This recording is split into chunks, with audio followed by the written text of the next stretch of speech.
अधिकार वाले चैप्टर पे आ गए थे। हमने शुरुआत की थी प्रस्तावना से और प्रस्तावना को हमने कंप्लीट कर लिया था प्री और मेंस दोनों के अकॉर्डिंग। इसके बाद में अगला चैप्टर जो हम स्टार्ट करेंगे वो था मूल अधिकार का। मूल अधिकार का मूल अधिकार वाले चैप्टर में बेसिकली हमने इसकी कुछ थीम देख ली थी, इसके बारे में एक दो पॉइंट देख लिए थे। उसके साथ ही हम आर्टिकल 12 को कंप्लीट कर चुके थे और आर्टिकल 13 जो हमारा चल रहा था। ठीक है, आर्टिकल 13 जो हमारा चल रहा था। तो आपने जहाँ पर लाइन छोड़ी थी कल वाली क्लास की, वही उसी के आगे आप थोड़ी सी इस लाइन को पूरा कर लीजिए, फिर आगे बात करते हैं। इसी लाइन को आप थोड़ा सा पूरा कर लीजिए। लास्ट में आपने लिखा था संसद की विधायी शक्ति और संविधायी शक्ति पृथक है। इसके आगे लिख लीजिए विधायी शक्ति से विधायी शक्ति से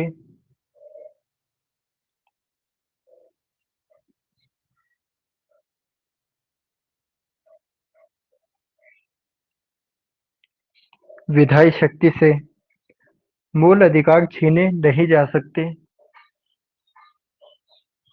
विधायी शक्ति से मूल अधिकार छीने नहीं जा सकते।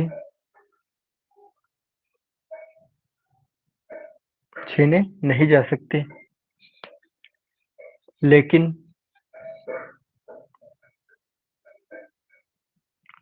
लेकिन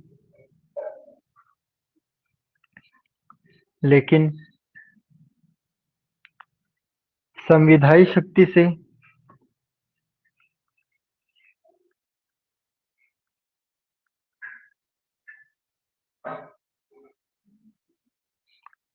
लेकिन संविधायी शक्ति से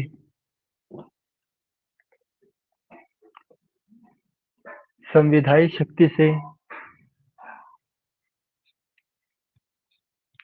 से इसे समाप्त किया जा सकता है। संविधायी शक्ति से इसे समाप्त किया जा सकता है। किया जा सकता है।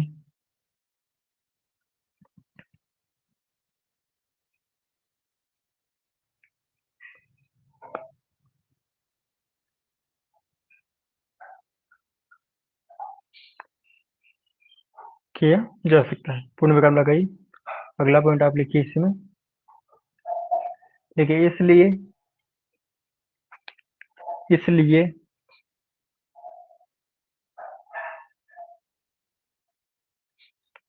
इसलिए अनुच्छेद 13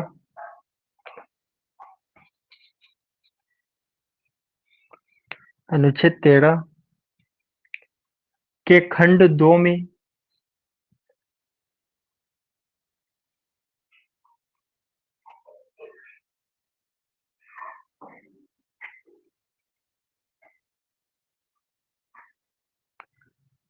आप मुझे मैसेज कीजिए। व्हाइट व्हाइट बोर्ड जो है आपको दिख रहा है अभी? मैसेज करके बताइए व्हाइट बोर्ड आपको दिख रहा है, यस और नो?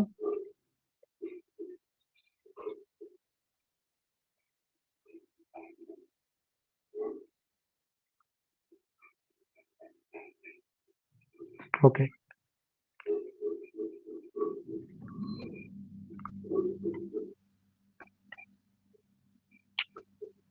ठीक है।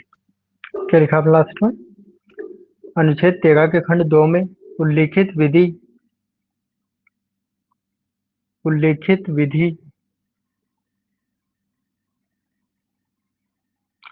Yes Monica, good morning. Good morning all of you.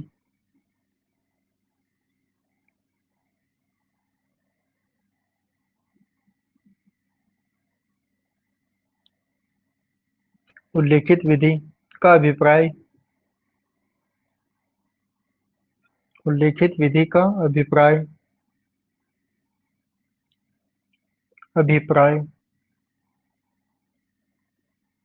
सामान्य विधि से है।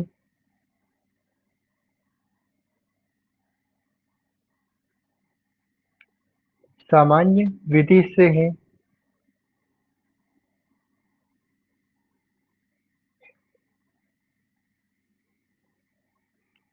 सामान्य विधि से है। संविधान संशोधन विधि से नहीं है। देखो, जिन स्टूडेंट ने क्लास को लेट ज्वाइन किया है उनको मैं बता दूं, कल जो हमने जिस पॉइंट को छोड़ा था वहीं से हमने कुछ इसमें ऐड किया था, 2-3 लाइनें इसमें ऐड की है, 2-3 लाइनें इसमें ऐड की है ना? आप चाहो तो लिखना चाहो तो अभी लिख सकते हो। उससे आगे आप ऐसे लिख सकते हो कि मूल अधिकारों का अतिक्रमण, मूल अधिकारों का अतिक्रमण, मूल अधिकारों का अतिक्रमण, अतिक्रमण विधायी शक्ति से नहीं, विधायी शक्ति से नहीं हो सकता,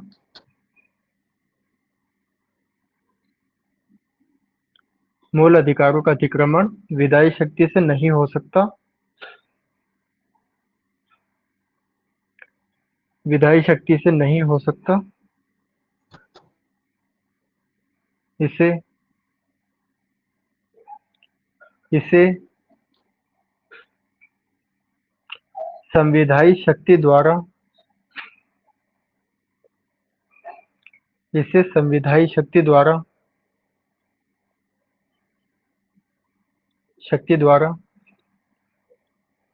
समाप्त किया जा सकता है, संविधायी शक्ति द्वारा समाप्त किया जा सकता है। अगला पॉइंट आप लिख लीजिए। अनुच्छेद 13 के अनुच्छेद 13 के खंड 2 में, अनुच्छेद 13 के खंड 2 में उल्लेखित विधि उल्लेखित विधि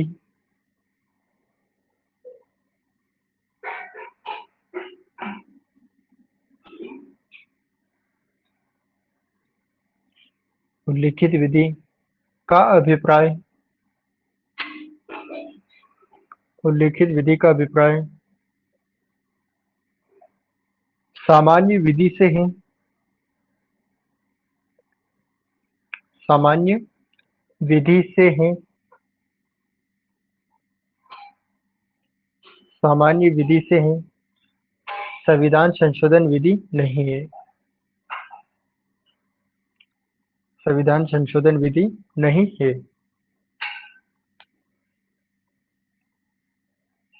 सामान्य विधि है, संविधान संशोधन विधि नहीं है। इस पूरी लाइन को आप अंडरलाइन कीजिए एक बार, पूरी लाइन को आप अंडरलाइन कर लीजिए। अब ये जो आर्टिकल 13 है, ये आर्टिकल 13 जितना आपको पढ़ने में सामान्य सा लग रहा है उतना है नहीं, क्योंकि जब आगे चल के हम मौलिक अधिकार पढ़ेंगे तो वहां पे संपत्ति के अधिकार को हम देखेंगे, जो जो कि उसे हटा दिया गया है। तो संपत्ति के अधिकार को जब हम पढ़ेंगे तो वहां पर आर्टिकल 13 के रेफरेंसेस हम बार बार लेंगे, और आर्टिकल 13 पर ही हमारे जो सुप्रीम कोर्ट है उसके कई सारे डिसीजन है। जैसे आप शंकरी प्रसाद वाद को देखोगे, है ना, गोलकनाथ वाद को देखोगे, केशवानंद भारती वाद को देखोगे, तो पूरी तरीके से आर्टिकल 13 पर ही आधारित है। वो आर्टिकल 13 पर ही आधारित है। तो आर्टिकल 13 जितना पढ़ने में आपको सामान्य सा लग रहा है उतना है नहीं, लेकिन केवल आपको थोड़ी सी इसकी थीम याद रखनी है। उसके बाद में जैसे जैसे हम आगे की क्लासेस में बढ़ेंगे तो आर्टिकल 13 का और ज़्यादा विस्तार हम करते हुए आगे की ओर चलेंगे। ठीक है, क्लियर है यहाँ तक? श्रवण के अगर सर थोड़ा पीछे छूट गया, कोई बात नहीं, श्रवण रिकॉर्डेड रहेगा लेक्चर, आप वहाँ पे जाके एक बार फिर से इसको देख सकते हैं। अब ये तो रही हमारी कल वाली बात, जो कि हमने कल का टॉपिक जो है वो पूरा कर लिया। अब सबसे पहले आप मुझे ये बताइए कि कई स्टूडेंट ऐसे हैं इस क्लास में जो कि लगातार हमसे जुड़े हुए थे, लेकिन कई दिनों से उन्होंने क्लासेस नहीं ली। तो आपका क्लासेस ना लेने का रीज़न क्या था? क्या मैं उसे जान सकता हूँ? Yes sir. यस सर, हम दो कल नहीं आए थे क्लास में, क्योंकि कल मेरा एग्जाम था, इसलिए हम नहीं पहुंच पाए थे, कल लेट हो गया था। ओके, इसके अलावा कौन नहीं आया था क्लास में?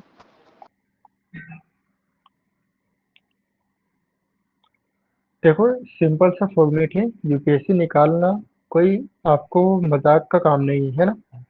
ये कोई आपके स्कूल का क्लासेस नहीं चल रहा है, या फिर स्कूल का एग्जाम नहीं है, या कॉलेज का एग्जाम नहीं है जिसे आप एक दो दिन पढ़ के पास कर सकते हो, है ना। ये अपने आप में काफी बड़ा एग्जाम है।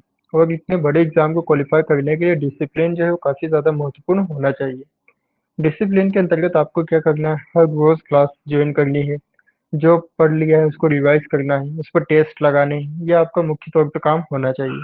अगर आप रेगुलर क्लासेस नहीं लोगे तो इसकी प्रॉब्लम निश्चित रूप से आपको बाद में देखने को मिलेगी। ठीक है। तो आई होप आप मेरी बातों को समझ पा रहे होंगे, और आगे से इस पर आप काम करेंगे। ठीक है। ओके। ठीक। अब हम आगे बढ़ते हैं। आर्टिकल 12 और 13 बस यहीं तक था। हालांकि हमने इसको बहुत शॉर्ट में कवर किया है, क्योंकि आगे चल के हम बार बार इन आर्टिकल का रेफरेंस लेंगे, इसलिए आपको यहाँ पर ये बातें बतानी जरूरी थी। आर्टिकल 14 पर हम आते हैं, लेकिन अब जो हम पढ़ने के लिए जा रहे हैं, ये हम आर्टिकल नहीं पढ़ेंगे, हमारे संविधान की भावनाओं को हम पढ़ने के लिए जा रहे हैं। संविधान को पढ़ने के दो अप्रोच होते हैं। तो अप्रोच कौन से, या तो हम अनुच्छेद को रटें, अनुच्छेद को रटें कि आर्टिकल 12 से लगा करके 35 तक क्या लिखा गया है, हर एक आर्टिकल को हम अच्छे से याद करें, सिर्फ अनुच्छेद रट के हम एग्जाम में चले जाएं, तो उसका कोई फायदा आपको मिलेगा नहीं। क्योंकि अनुच्छेद जो है वो क्वेश्चन उससे नहीं पूछे जाते। बहुत कम क्वेश्चन ऐसे हैं जो कि उससे पूछे जाते हैं। लगभग 4-5 साल में एक आध क्वेश्चन आपको देखने के लिए मिल जाए तो मिल से हो सकता है। बाकी अनुच्छेद से क्वेश्चन जो है वो नहीं आते। ये पहली बात। दूसरा तरीका होता है कि आप संविधान में लिखे गए जो आदर्श है, जो आदर्श है, या फिर जो भावना है, प्रत्येक आर्टिकल की जो भावना है उस भावना को हमें देखना है ना। तो अब आप अनुच्छेद को पढ़ोगे या फिर भावना को देखोगे।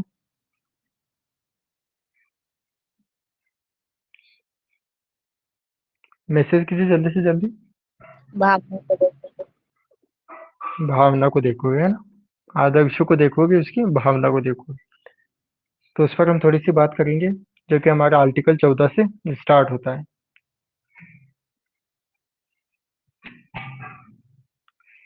आर्टिकल 14 से हमारा स्टार्ट होता है। आर्टिकल 14 को स्टार्ट करें उससे पहले कुछ बेसिक सी चीजें हैं जिसके बारे में आपको थोड़ा सा पता होना चाहिए। तो उस चीज को एक दो लाइन आप लिख लीजिए।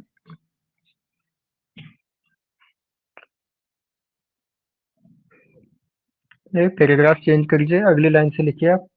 यदि राज्य के द्वारा, क्या सर? यदि राज्य के द्वारा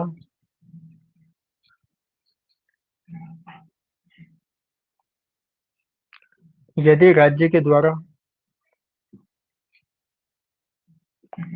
मूल अधिकारों पर, सॉरी, मूल अधिकारों का, इसे लिखिए, मूल अधिकारों का, मूल अधिकारों का अतिक्रमण किया जाता है,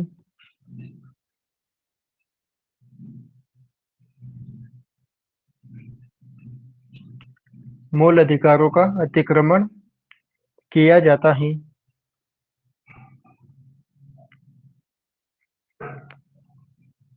मूल अधिकारों का अतिक्रमण किया जाता है, तो तो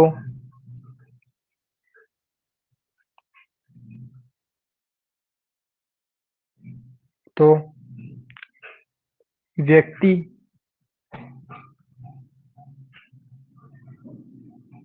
व्यक्ति या नागरिक,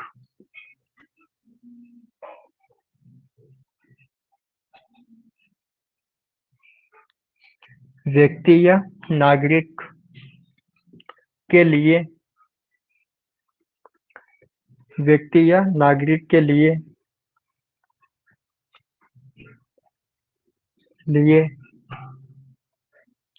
विशेष उपचार,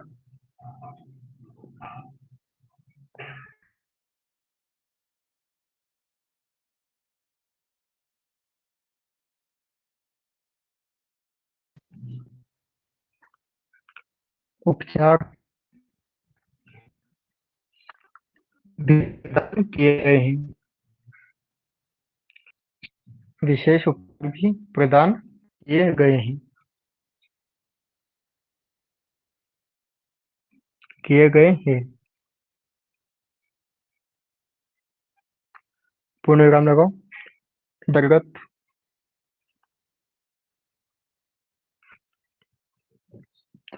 जिसके अंतर्गत जिसके अंतर्गत कोई व्यक्ति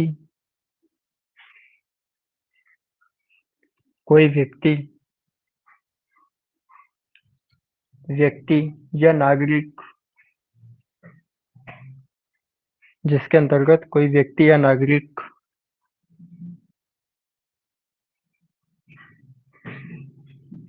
नागरिक सीधे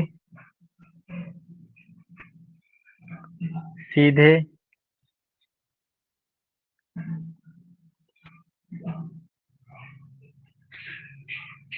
सीधे उच्चतम न्यायालय उच्चतम न्यायालय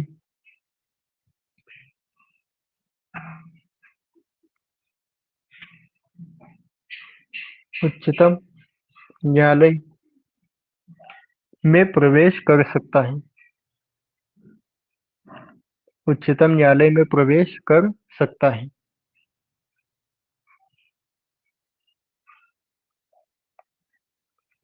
उच्चतम न्यायालय में प्रवेश कर सकता है।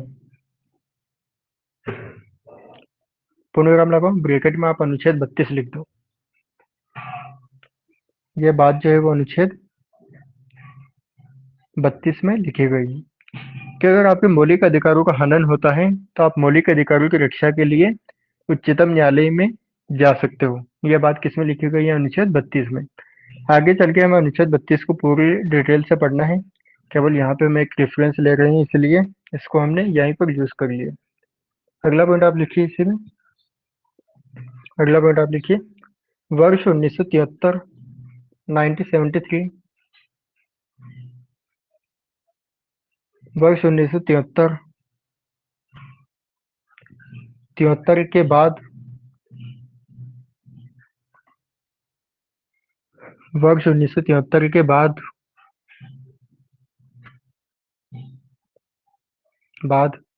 अच्छा, हमने वर्ष 1973 को रेफरेंस लिया है, तो आप मैसेज करके मुझे बताइए 1973 का रेफरेंस हमने क्यों लिया है? इस समय क्या हुआ था? 1973 में क्या हुआ था? फटाफट मैसेज करके बताइए मुझे क्या हुआ था इस समय।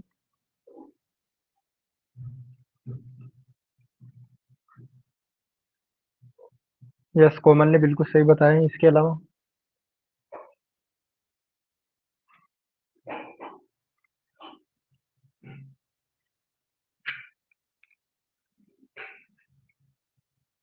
ओके, यस, कोमल ने बिल्कुल सही बताया। 1973 में जो है वो केशवानंद भारतीवाद का डिसीजन आया था। और केशवानंद भारतीवाद में जो है आधारभूत ढांचे का सिद्धांत आया था, है ना? इसलिए हम उसके बाद की बात करते हैं। तो लिखिए आप 1973 के बाद संसद की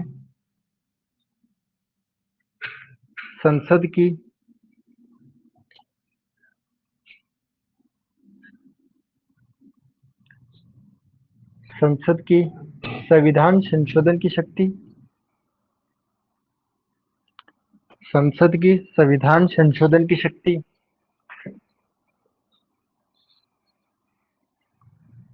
संविधान संशोधन की शक्ति पर पर एक प्रतिबंध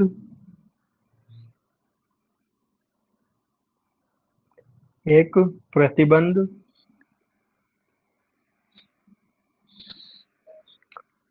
प्रतिबंध आरोपित कर दिया गया है। प्रतिबंध आरोपित कर दिया गया है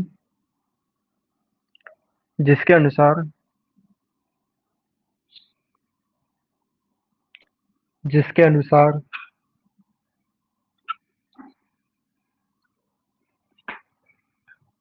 जिसके अनुसार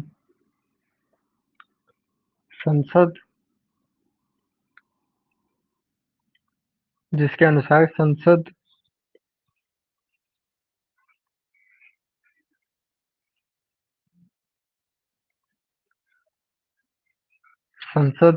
आधारभूत ढांचे में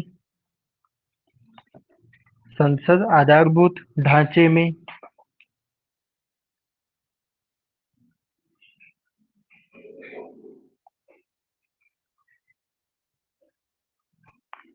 आधारभूत ढांचे में संशोधन नहीं कर सकती संशोधन नहीं कर सकती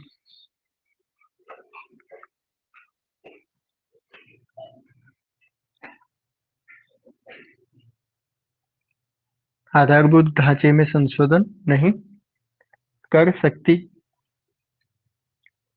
और यह संयोग का विषय है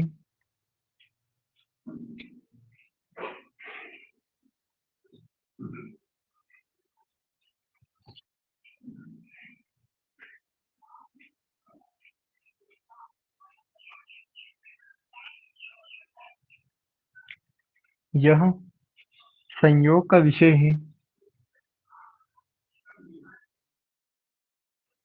है कि कि उच्चतम न्यायालय ने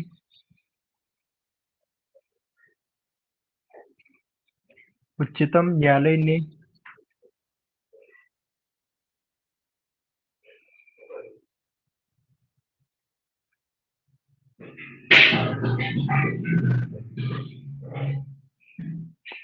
उच्चतम न्यायालय ने विधि के शासन को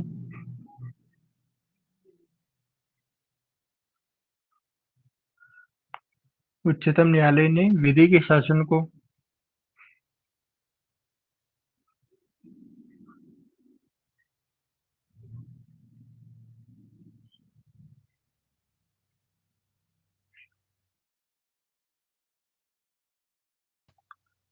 आधारभूत ढांचा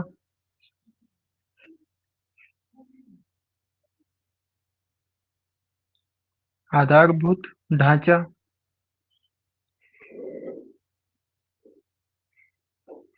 ढांचा माना है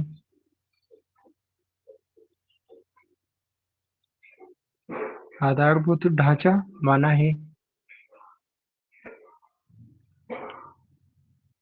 है इसलिए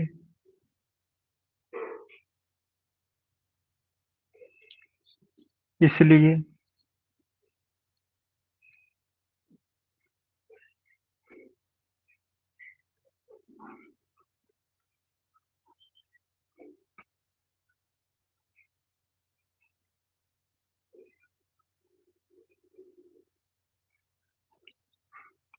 इसलिए अनुच्छेद 14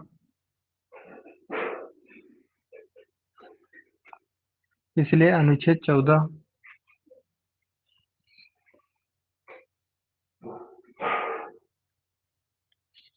अनुच्छेद 14 इसमें शामिल हो जाता है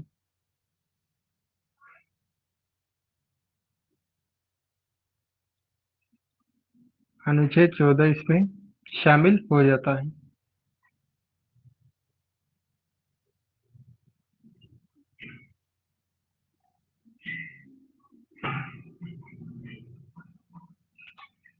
शामिल हो जाता है पूर्ण विराम लगाइए न्यायालय ने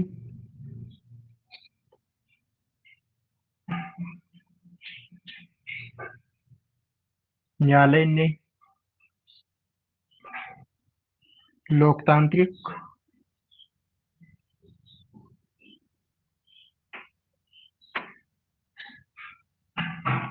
लोकतांत्रिक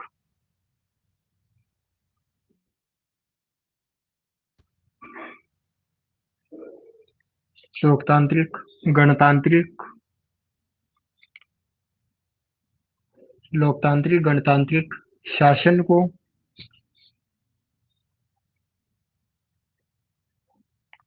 शासन को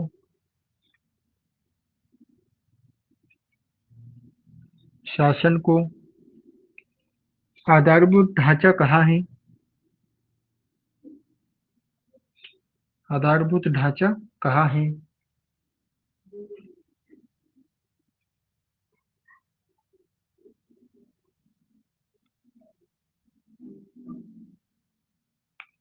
आधारभूत ढांचा कहा है? जो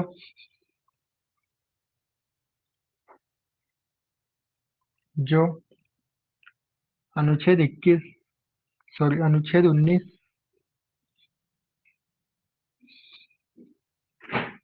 अनुच्छेद 19 20 20 और 21 के बिना अनुच्छेद 19 20 और 21 के बिना 21 के बिना संभव नहीं है। संभव नहीं है।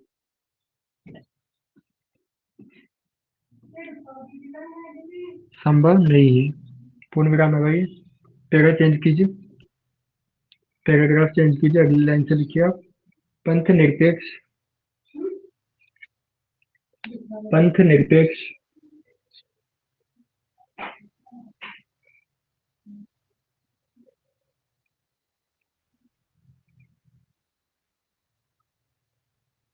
पंथ निरपेक्ष शासन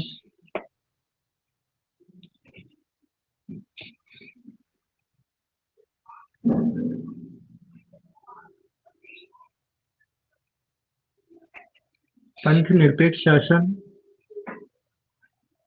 संविधान का आधारभूत ढांचा है। संविधान का आधारभूत ढांचा है। ढांचा है। इसलिए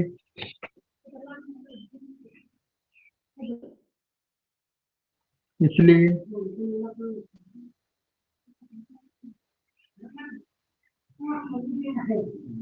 इसलिए अनुच्छेद 25 25 29 एंड 30 अनुच्छेद 25 29 और 30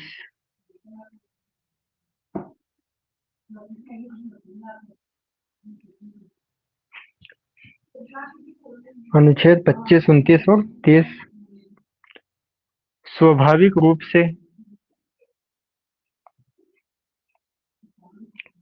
स्वाभाविक रूप से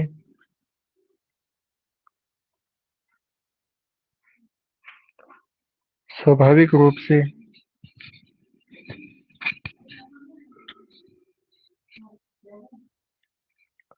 आधारभूत ढांचे में शामिल किए जा सकते हैं। आधारभूत ढांचे में आधारभूत ढांचे में शामिल किए जा सकते हैं। शामिल किए जा सकते हैं। पुनरावृत्ति और न्यायिक पुनरावलोकन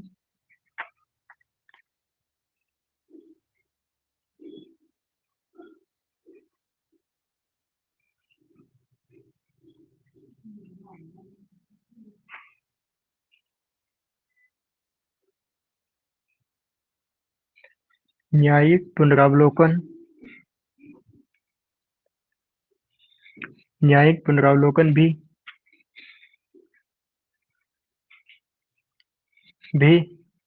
आधारभूत ढांचे का हिस्सा है।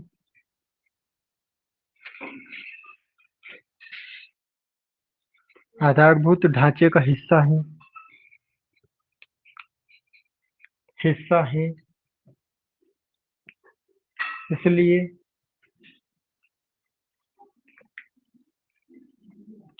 इसलिए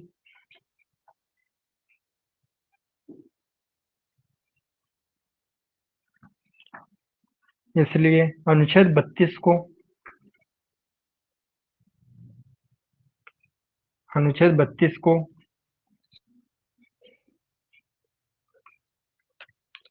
अनुच्छेद 32 को समाप्त करना संभव नहीं है।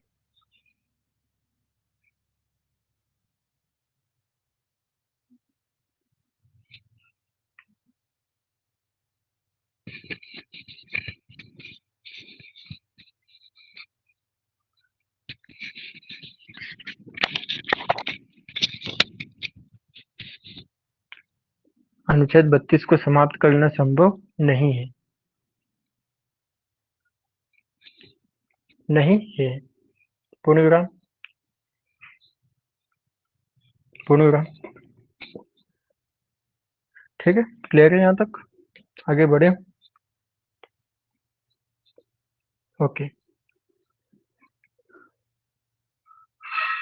तो अगला अगला जो क्वेश्चन आता है वो आता है कि क्या नागरिकों को जो अधिकार दिए जाते हैं वो नागरिकों के अधिकार असीमित है या फिर सीमित है? क्या नागरिकों के अधिकारों पर किसी प्रकार का प्रतिबंध आरोपित किया जा सकता है भविष्य में? ये सबसे बड़ा मुद्दा है। तो इस मुद्दे को हमें सोल्व करने के लिए सबसे पहले आवश्यकता पड़ेगी कि संविधान हमारे क्या कहता है। तो जो हमारा संविधान था, संविधान में हमारे जो अधिकार हैं वो निरपेक्ष अधिकारों का समर्थन नहीं किया गया बल्कि सापेक्ष अधिकारों का समर्थन हमारे किया गया है। जिसका अर्थ क्या होता है? जिसका अर्थ होता है यदि कोई व्यक्ति अपने अधिकारों का प्रयोग करता है और उससे दूसरे के अधिकारों पर हमला होता है तो उस व्यक्ति के अधिकार जो है उसको सीमित किया जा सकता है। जैसे आपने आर्टिकल 14 पढ़ा, 15 पढ़ा, है ना, 35 तक पढ़ ली। उसके बाद में आपने कहा कि हम तो समानता है, संप्रभुता है, स्वतंत्र हैं, सब कुछ कर सकते हैं। ये भाव रख के आपने बारिश का टाइम है तो छाता लिया और चल पड़े बाहर की ओर। छाते को घुमाते हुए आप जा रहे थे, है ना। इतने में बाहर से कोई व्यक्ति आया, उसके छाते से थोड़ी सी लग गई, है ना। तो आपने तो अपनी स्वतंत्रता को खूब यूज किया, खूब इस्तेमाल किया, लेकिन जिस छाते से उस व्यक्ति को लगी तो उस व्यक्ति की स्वतंत्रता का हनन हुआ, है ना। स्वतंत्र स्वतंत्रता का हनन हुआ, उसके जीवन के अधिकार का हनन हुआ। तो एक व्यक्ति को अगर खुली छूट दे दी जाए तो दूसरे व्यक्ति के अधिकारों का हनन हो सकता है। यह सबसे बड़ा मुद्दा था। इसलिए सुप्रीम कोर्ट ने कहा किसी व्यक्ति को असीमित अधिकार हम नहीं दे सकते, जबकि राज्य की एकता और अखंडता के नाम पर कुछ हम प्रतिबंध उस पर आरोपित कर सकते हैं। यह बात कही थी सुप्रीम कोर्ट ने। ठीक है, अब इसी चीज को हमें एक पैरा के अंदर लिख लेना है। तो हेडिंग चेंज करिए, आप नई हेडिंग लगाइए। ठीक है, नागरिकों के अधिकारों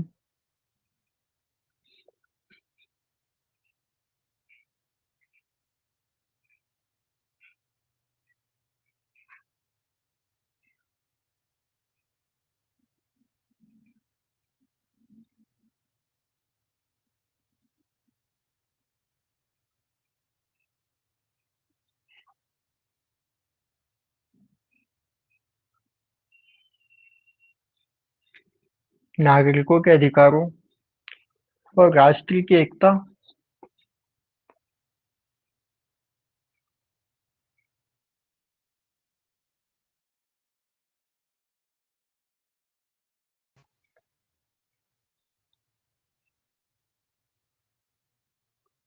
एकता अखंडता के बीच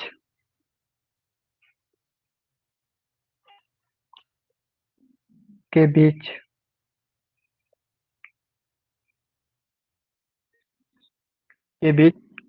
नागरिकों के अधिकार और राष्ट्र की एकता अखंडता के बीच सामंजस्य। ये हेडिंग है आपकी।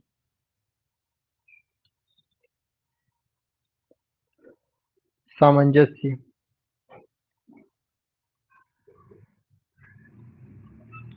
सामंजस्य।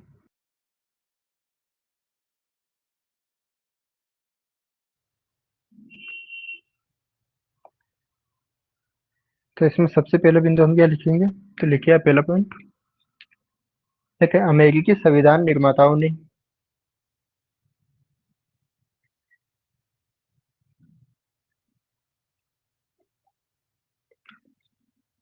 अमेरिकी संविधान निर्माताओं ने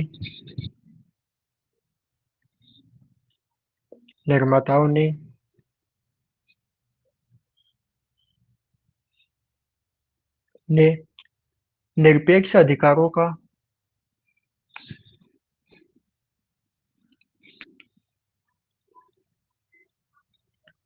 निरपेक्ष अधिकारों का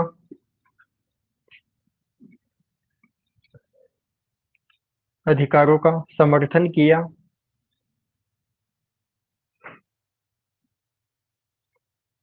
समर्थन किया,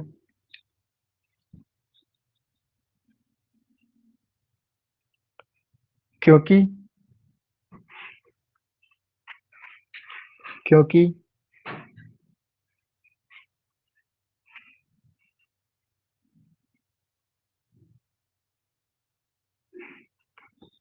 क्योंकि अमेरिकी संविधान में क्योंकि अमेरिकी संविधान में अमेरिकी संविधान में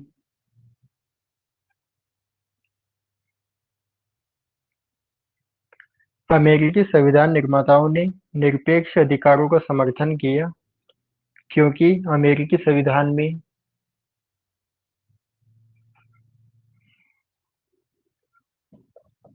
अमेरिकी संविधान में अधिकारों पर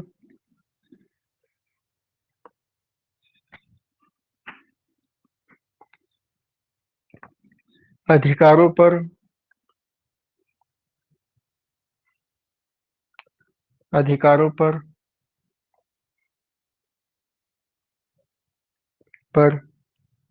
किसी प्रकार के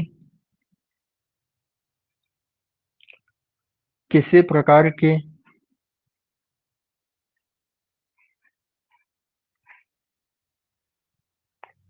किसी प्रकार के कोई प्रतिबंध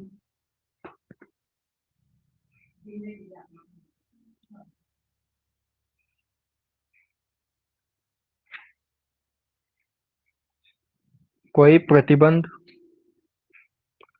आरोपित नहीं है,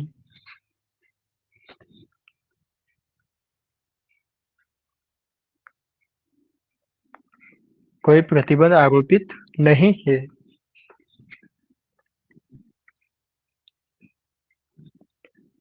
आरोपित नहीं है। पूर्णविराम लगाओ। व्यवहारिक रूप में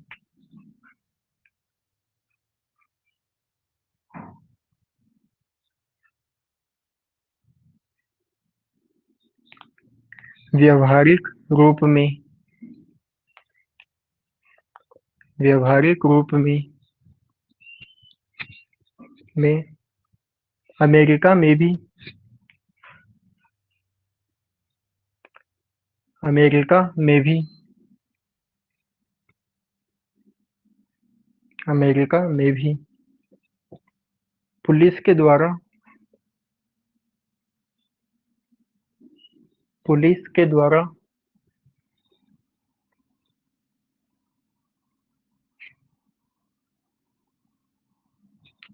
पुलिस के द्वारा नागरिकों के अधिकारों का नागरिकों के अधिकारों को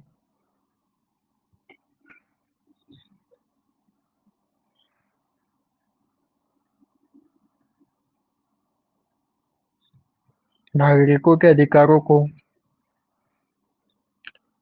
प्रतिबंधित किया जाता है।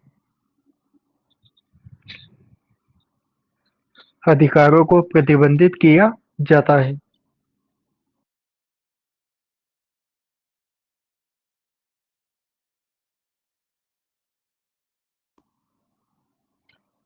प्रतिबंधित किया जाता है।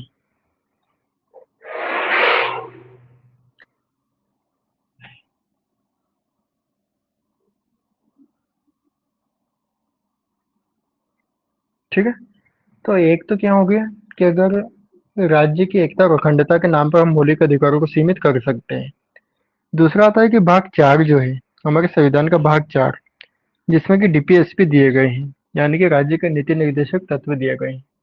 राज्य को कुछ निर्देश प्राप्त हैं कि अगर वो जैसे जैसे राज्य के पास में संसाधन पर्याप्त मात्रा में आ जाएंगे, वैसे वैसे नागरिकों के हितों के लिए कुछ काम करेंगे। उन कार्यों का जिक्र जो है डीपीएसपी के अंदर किया गया है।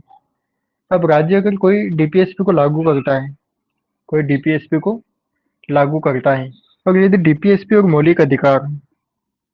मौलिक अधिकार इन दोनों के बीच में टकराव की स्थिति उत्पन्न हो जाए, इन दोनों के बीच में टकराव की स्थिति उत्पन्न हो जाए, तो इसी स्थिति में क्या किया जाए, तो ऐसी स्थिति में भी नागरिकों के जो मौलिक अधिकार हैं उनको कुछ सीमित किया जा सकता है, और इसका भरपूर उपयोग किया था हमारी पूर्व प्रधानमंत्री इंदिरा गांधी ने।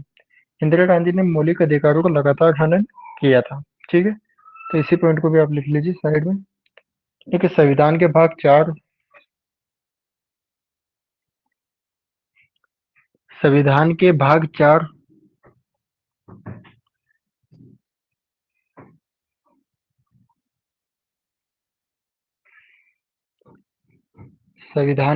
4 के नीति निर्देशक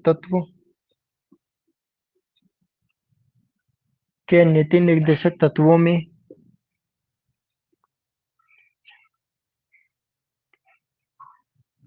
भाग 4 के नीति निर्देशक तत्वों में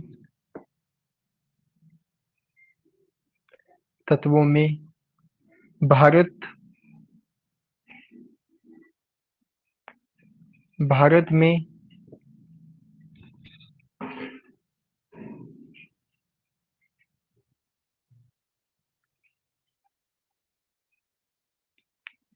भारत में कल्याणकारी राज्य कल्याणकारी राज्य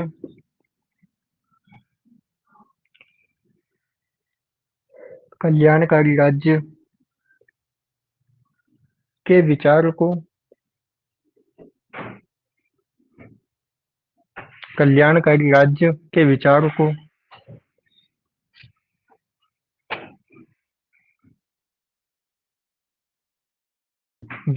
को अपनाया गया है।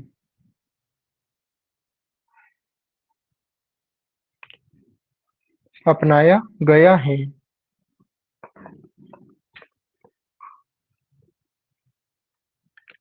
अपनाया गया है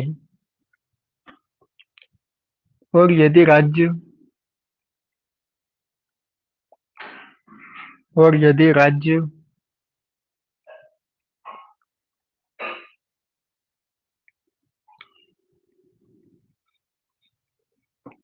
और यदि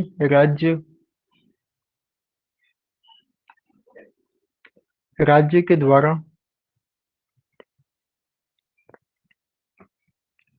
राज्य के द्वारा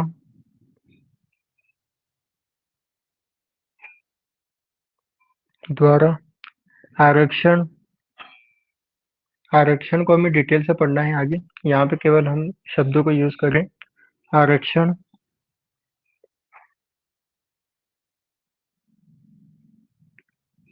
आरक्षण कॉमा शिक्षा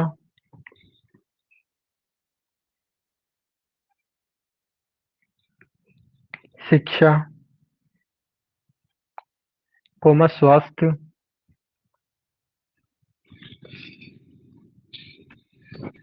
स्वास्थ्य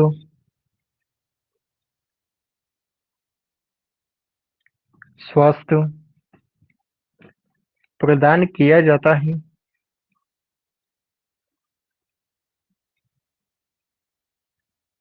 स्वास्थ्य प्रदान किया जाता है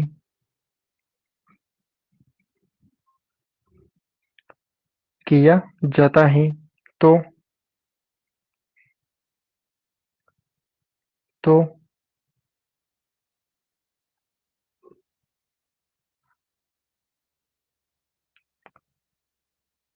तो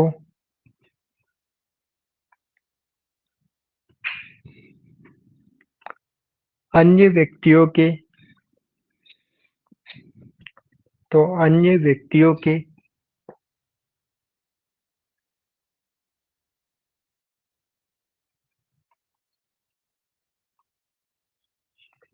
अन्य व्यक्तियों के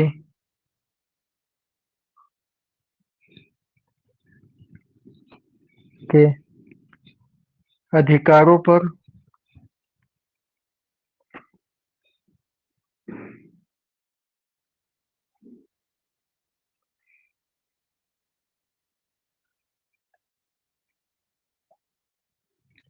अन्य व्यक्तियों के अधिकारों पर प्रतिबंध संभव है प्रतिबंध संभव है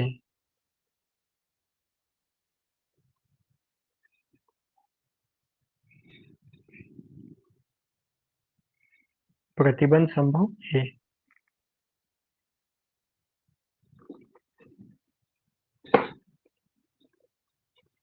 संभव है। पूर्ण विराम लगाइए। यह हमारा कुछ बेसिक इंट्रोडक्शन भी था मूल अधिकारों का। इसके साथ में हमने आर्टिकल 12 और 13 को भी कंप्लीट कर लिया है। आर्टिकल 14 से लगा करके 35 तक का जो हमारा भाग है, जिसमें समानता के अधिकार, स्वतंत्रता के अधिकार, इन सबको हम आगे पढ़ेंगे। लेकिन आज की क्लास जो है बस इतनी सी मैं रखूंगा। इसके अलावा आपको कुछ इन्फॉर्मेशन दे देता हूँ। जो स्टूडेंट्स नए जुड़े हैं, जिन्होंने प्रीवियस लेक्चर हमारे नहीं देखे हैं, वो ऐप पर आप लेक्चर लेक्चर नाम से एक ऑप्शन आपको देखने के लिए मिलेगा। उस पर क्लिक करोगे तो आप सारे लेक्चर देख पाओगे। पीडीएफ नोट्स वगैरह जो भी चाहिए आपको, स्टडी मटेरियल वाला ऑप्शन पे क्लिक करके आप स्टडी मटेरियल वहां से प्राप्त कर सकते हो, है ना। स्टडी मटेरियल आप वहां से प्राप्त कर सकते हो। डेली हमारी थर्सडे को, फ्राइडे को एंड सैटरडे को 3 दिन की क्लासेस 10 बजे से स्टार्ट होती हैं, है ना। इंडियन पॉलिटी, जो कि आप जिसका अध्यापन कार्य मेरे द्वारा आपको करवाया जाता है, ठीक है। इतनी चीजें मुझे आपको बतानी थी।